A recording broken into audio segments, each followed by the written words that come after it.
In Matthew 24, we notice verse 1, he says, "Now as Jesus was departing from the temple, his disciples approached to show him the buildings of the temple. In response, he said to them, 'Do you not see all these things?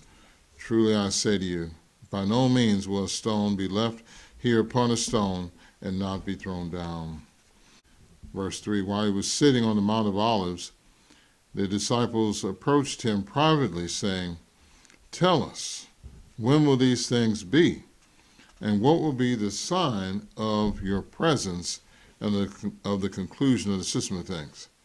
Now, the reason why I read it as the Wathctower translation does, because we need to understand that actually the word should be coming, because that is a definition of the word parousia, is coming. We have to understand why they used the word presence. It was to make it seem that their 1914 teaching was true, that he was invisibly present. You see, for that, what they said about 1914 to be true, for it to be prophecy, that would mean that it would first have to come out of God's mouth. It would have to originate from him. But all the elements that support their 1914 teaching never came out of God's mouth. So 1914, as they marked it, it was marked historically, but not scripturally. In saying he's invisible, had he invisibly returned would mean that you would have to announce that he had returned. And that's why the Wathctower says announcing God's kingdom. But what did Jesus say? In Matthew 24:23, he says that then if anyone says to you, "Look, here is the Christ," or "there," do not believe it. For false Christs and false prophets will arise and perform great signs and wonders so as to mislead, if possible, even the chosen ones. False Christs also could be false anointed ones. That's what Christ means. Therefore, if people say to you, "Look, he is in the wilderness," do not go out.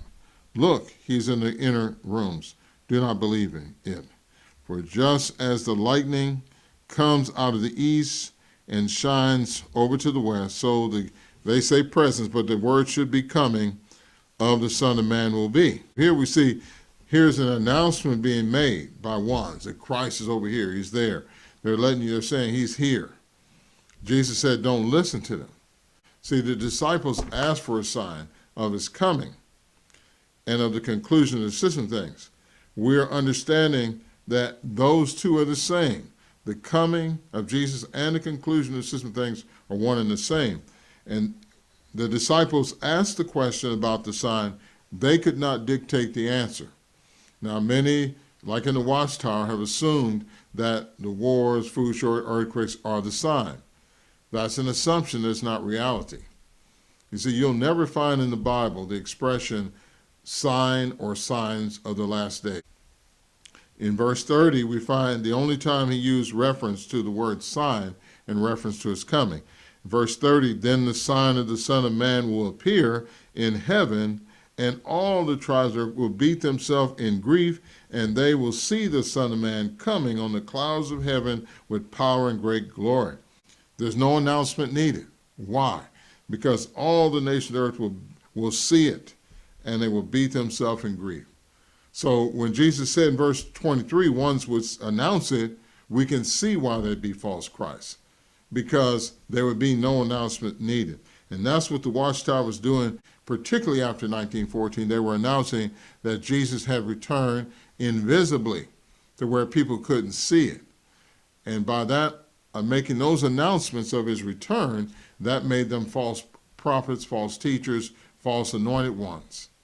And we were out there, myself included, out there making these false statements. So don't let me just say they were doing it. I was doing it too.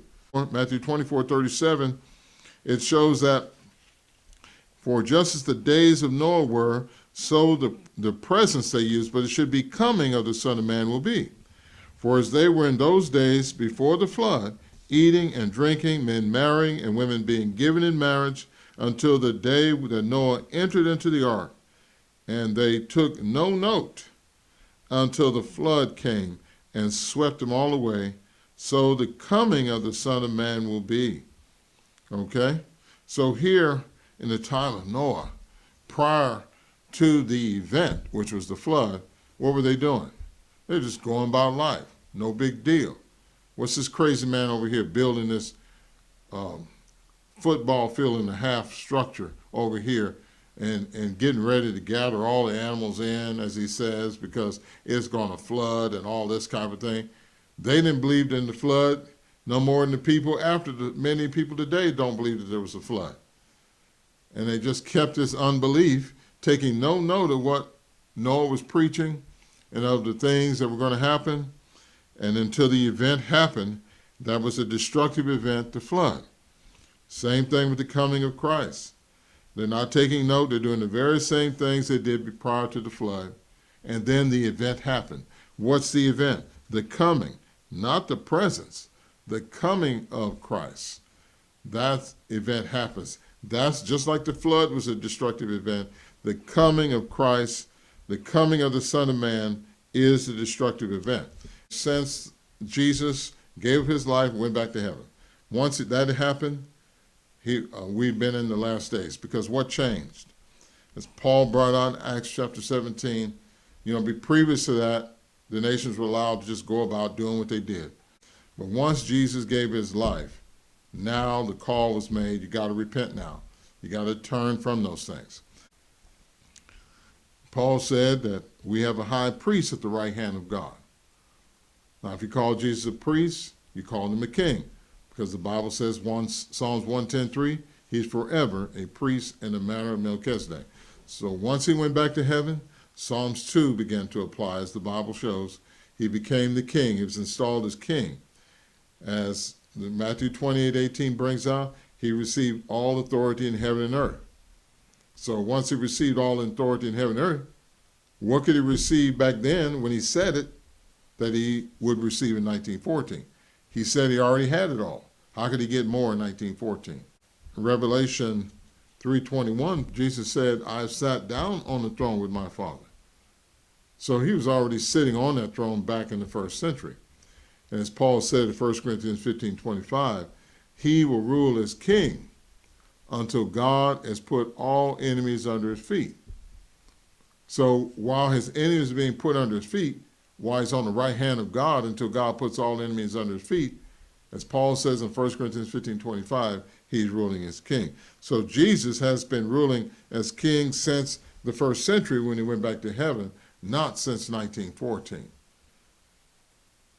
And Revelation 1:5 shows he's ruler over the kings of the earth. Peter showed in Acts 2:17, he applied the expression last days to what was going on at Pentecost.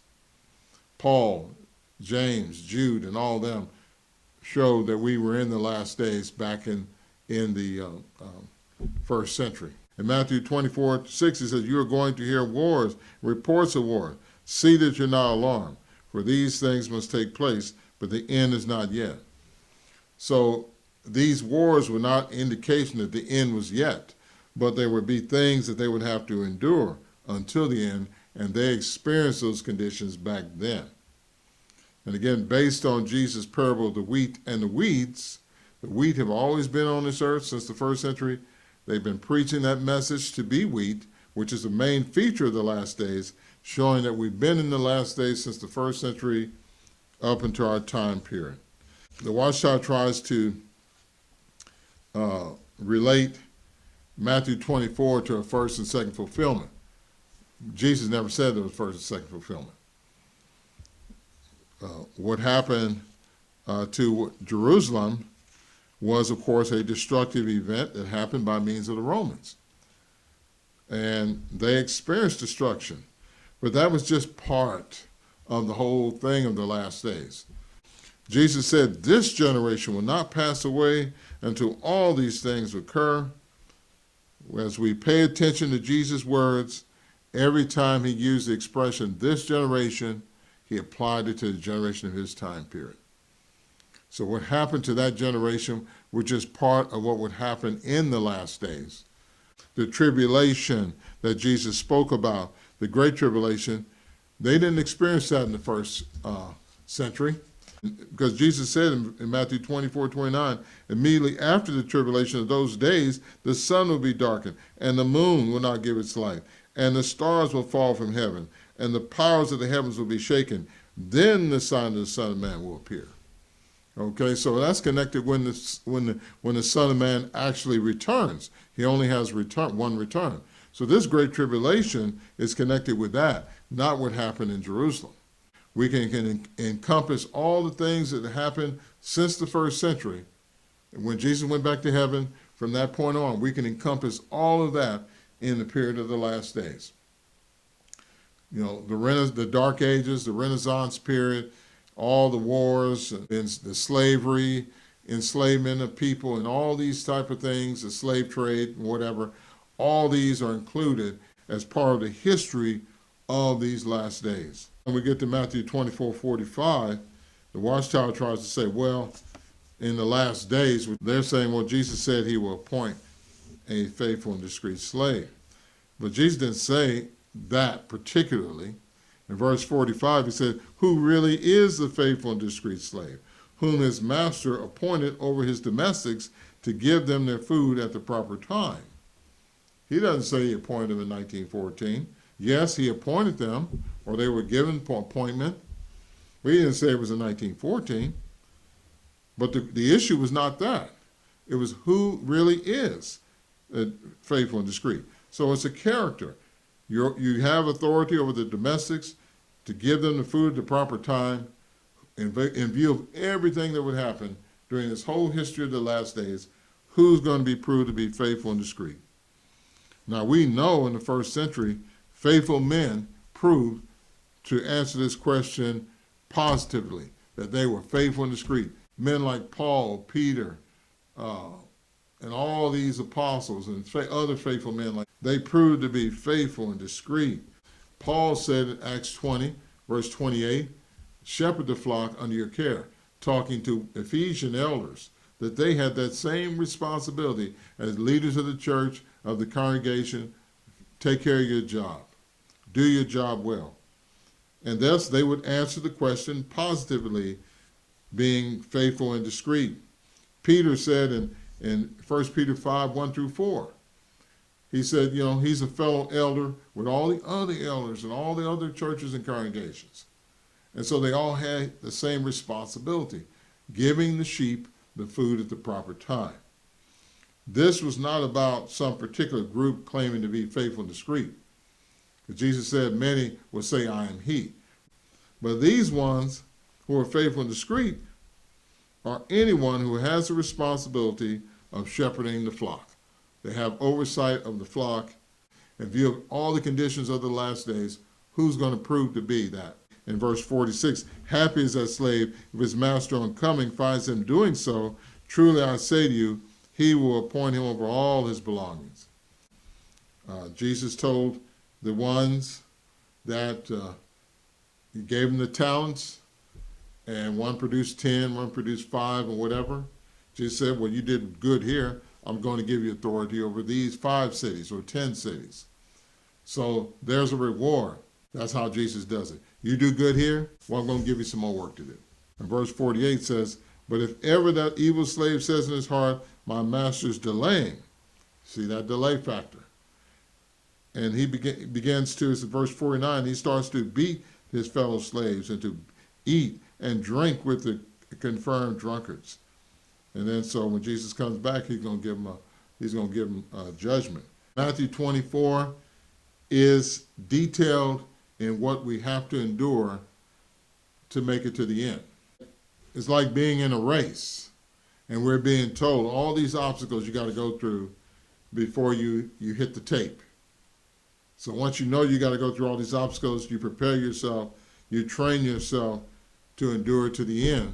We come through the stretch of the final part of this race, we're realizing Jesus' words is being fulfilled. The love of the greater number will cool off. We're seeing the lack of faith, and people just want to be particularly like the time of Noah. They just want to eat, drink, have fun, lovers of pleasure rather than lovers of God. I mean, more and more we see, as Jesus said, the increasing of lawlessness. You know, just like any race, That last part is the toughest part, because now you got all your endurance. You got to make it to the end, and that's the challenge. But when that sign happens, the only sign Jesus mentioned happens in the sky, that will be the solution to the world's problems